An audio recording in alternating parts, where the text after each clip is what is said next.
Good morning, dear children. Today we are going to start a new chapter, that is chapter number 11, Nature's Gift to Us. In this chapter, what we are talking about are the resources that nature has given us as a gift.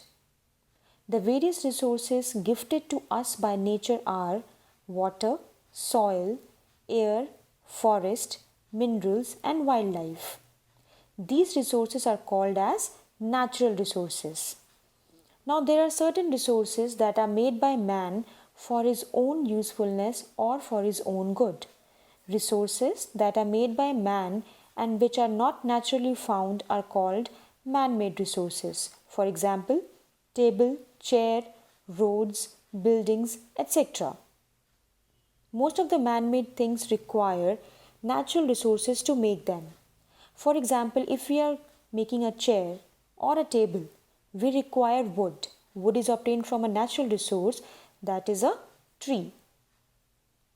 Types of natural resources. There are two types of natural resources. First is the renewable or inexhaustible resources.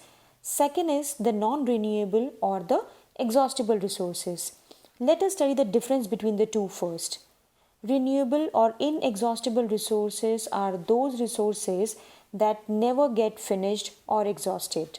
For example, water, soil, forest, animals. Non-renewable resources are those resources that are limited and cannot be renewed once finished. Example, minerals, oil, natural gas, and metals. Let us study these resources in detail. Firstly, we'll study renewable resources. In renewable resources, let us begin with water. We all know that water is the most important resource given to us by nature. All the living things, plants, animals, or humans, we all require water for our survival.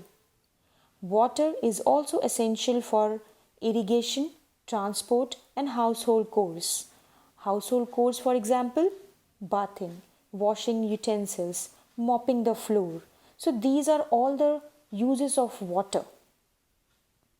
Second most important resource of nature given to us is soil. Now, soil is the outermost layer of the earth. It is formed from decomposing plants and animals and also by the degradation of rocks when heavy winds or water attack the rocks over thousands of years, they degrade to form the soil. Now, soil is very essential for growing crops. If there is no soil, no crop can be grown. More fertile the soil, better are the plants. There are different types of soil in our country.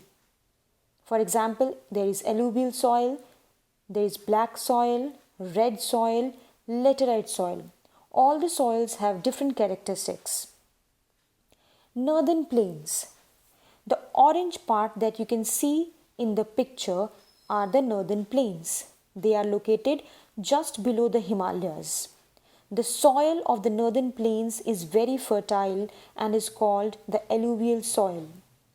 Northern plains are also called the food bowl of India.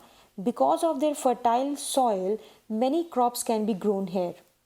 Many rivers like Ganga, Yamuna, they all flow in these plains. These rivers carry the fertile soil, which is known as alluvial soil. Alluvial soil is formed due to the sediments brought down by the rivers from the Himalayas to the plains. Important crops that grow here are rice, wheat, sugarcane. The river flowing from the Himalayas carries sediments. When these sediments are carried to the mouth of the river, they get deposited in the triangular shaped island.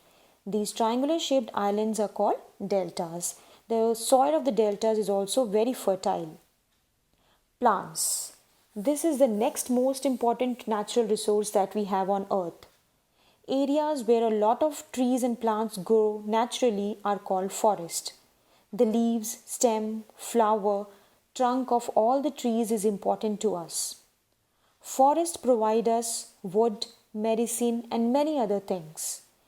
We will study different types of forests that are present in India. First is the evergreen forest. These are those forests which remain green throughout the year. Example, rosewood and ebony. The picture you can see they are green all the 12 months. Second is the deciduous forest. These are also called the monsoon forest. The leaves of the trees that are there in this forest, they shed in the dry seasons every year. For example, teak, sal and mahua. Next is thorny and scrub forest. These forests are found in the desert areas, example kikar and babul. Mountain forest, as the name itself says, these are the forests that are found in the mountains or in the Himalayan range. The trees of these forests are coniferous, that is cone shaped and tall. Example, deodar and pine. The last one is the tidal forest. These are the forests which are found near the deltas of major rivers. As we all know, the soil in the deltas is very fertile, right? So the example is mangrove. Now next we need to study are the non-renewable resources. I've already explained the non-renewable resources. These are those resources which are present in very limited amount. If we do not use them carefully, we will finish them off and then we will not be able to renew them. Now things like doorknobs, latches, windows are all made of the substances that are found deep under the earth's surface. These substances are called minerals. The process of digging out minerals from the earth is called mining. Before mining, the holes are dug in the earth. These holes are known as mines.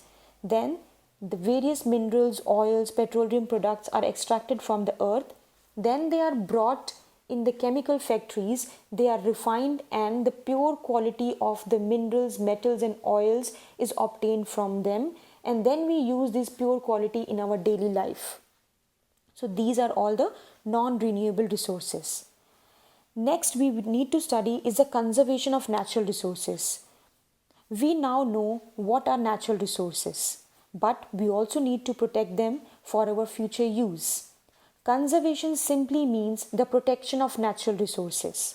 There are different ways through which we can protect our natural resources. For example, we should use our natural resources very carefully. We should not waste water. We should stop soil erosion. We should not cut forest. Cutting down of forest is also known as deforestation. So we should stop deforestation. We should plant more and more trees. Planting trees is known as afforestation. Then we should also protect our wildlife. To protect our wildlife, our government has made various wildlife sanctuaries and national parks. So with this, we finish our chapter 11. Thank you everyone.